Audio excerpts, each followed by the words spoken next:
Você já ouviu falar sobre as pedras que caminham sozinhas no Vale da Morte? É isso que você ouviu. Pedras que andam sozinhas num vale chamado Vale da Morte. Como que é isso? Como que essas pedras conseguem andar? Pois é, esse é o tema do vídeo de hoje, sugerido, inclusive, pelo perfil Paçoca na Estrada. Muito bom. Vamos então descobrir por que essas pedras andam. Lá no deserto de Mojave, na Califórnia, tem um vale chamado Vale da Morte. Lá, algumas pedras que chegam a pesar até 300 quilos se movem de forma misteriosa, deixando um rastro na terra por dezenas de metros, em alguns casos por até centenas de metros. O fenômeno das pedras andarem sozinhas foi estudado pelos cientistas desde 1940, mas até então ninguém havia visto as pedras caminharem em tempo real, apenas via o rastro que elas deixavam no caminho. Até que no ano de 2013, o pesquisador Richard Norris, da Universidade da Califórnia em San Diego, Estados Unidos,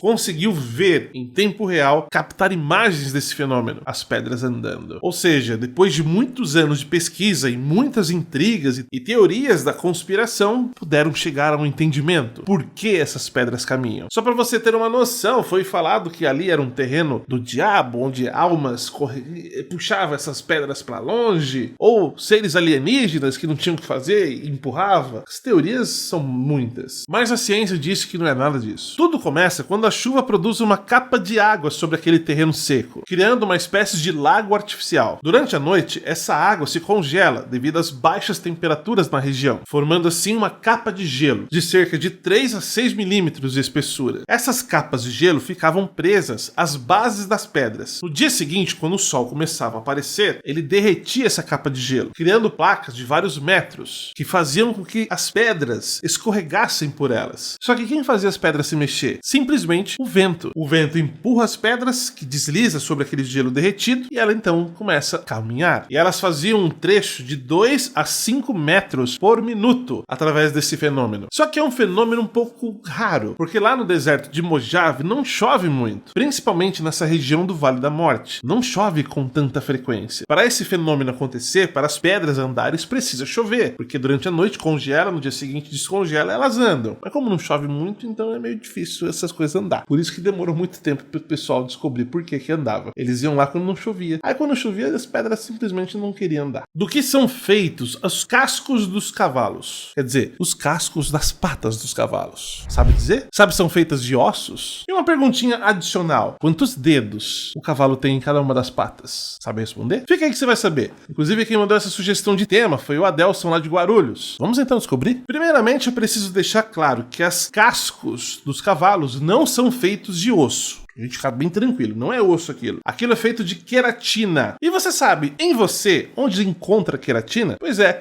você temos queratinas em nosso corpo. E muito, por falar a verdade. Onde que tá? Eu não vou mostrar porque as minhas unhas são muito feias, mas a queratina está presente nas nossas unhas. Pois é, a mesma proteína queratina que está na sua unha está no casco do cavalo. É uma proteína fibrosa, só que ela é muito dura e resistente. Por isso que ela é parte do casco do cavalo. Então a mesma coisa que ele tem ali, no casquinho dele, você tem nas suas unhas. É a mesma base, praticamente. Agora, respondendo a pergunta que eu fiz no início, quantos dedos cada cavalo tem em suas patas? Sabe dizer? Provavelmente você respondeu que não tem nenhum. Errou. Tem. Cada uma das patas do cavalo tem um dedo, que fica dentro do casco. A gente não vê. Só quando o cavalo levanta a pata, assim, você consegue observar lá. Caso contrário, você não vê. Então, cada cavalo tem um dedinho dentro de cada uma de suas patas. Essa muita gente não sabia. Recentemente foi dito que alguns cientistas descobriram que encontraram flores na Antártida. Isso acendeu um alerta para o mundo inteiro. Mas por que gera um alerta, gera uma preocupação para a humanidade encontrar flores na Antártida? Bom, se você analisar, a Antártida é um continente coberto de gelo e neve. É um lugar inóspito, ou seja, não é um lugar para crescer flores, por conta da temperatura, pela falta de umidade, por ser um local seco, extremamente frio. Para você ter uma noção, a temperatura média anual da Antártida é de menos 60 graus. Florescer plantas em um local desse é considerado quase impossível. Não tem como, porque as plantas precisam de calor para poder crescer, para florescer. Só que a ciência alegar que está encontrando flores crescendo na Antártica é um sinal claro que o clima está mudando. O aumento de temperatura na Antártida tem um impacto significativo no ecossistema do continente. O gelo marinho está derretendo e, com isso, ele está liberando mais dióxido de carbono para a atmosfera. Em resultado dessa liberação de dióxido de carbono, vem aumentando o aquecimento global, o que acaba causando um ciclo vicioso. O aumento da temperatura, que está afetando também a Antártida, muda o padrão das questões das chuvas. Há lugares da Antártida que nunca choveu e que agora está chovendo. Não é comum. As coisas estão em cenários diferentes. Isso altera o habitat de vários animais e até mesmo no local. Resumindo, crescer flores da Antártida é um grave aviso para a humanidade. Nós estamos acabando com o planeta. Está crescendo plantas, flores, em um local que não é para crescer, que não tem condições de ter isso. E só que isso já está acontecendo. Então, se está acontecendo, é pra gente tomar cuidado. Como é que a Terra vai estar daqui a 10 anos? Como é que o nosso planeta vai sobreviver daqui a 50 anos? Se hoje nós chegamos a temperaturas extremas em toda a região do Brasil e do mundo por conta desse calor gigantesco que está acontecendo. Então, olha só que perigo. Nascer flores da Antártida é um alerta de que nós estamos chegando num ponto que nós não vamos suportar logo logo.